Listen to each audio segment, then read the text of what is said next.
লংগদুরে প্রবীণ পুনর্বাসন লিডার মোহাম্মদ খোকন লিডারের ইন্তেকাল, এলাকায় শোকের ছায়া।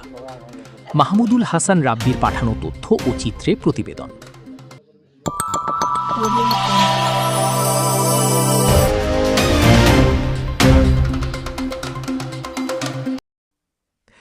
রাঙামাটি পার্বত্য জেলা এর লংগদু উপজেলায় ১৯৮০-৮১ সনের পুনর্বাসন কর্মসূচির আওতাধীন একজন প্রবীণ লিডার মোহাম্মদ খোকন লিডার ইন্তেকাল করেছেন।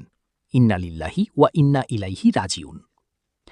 জানা যায়, তিনি লংগদু উপজেলার ৩৮৬ নং গুলশাখালী মৌজার ৮ নম্বর গ্রুপের আহসানপুর এলাকার লিডার হিসাবে দায়িত্ব পালন করতেন।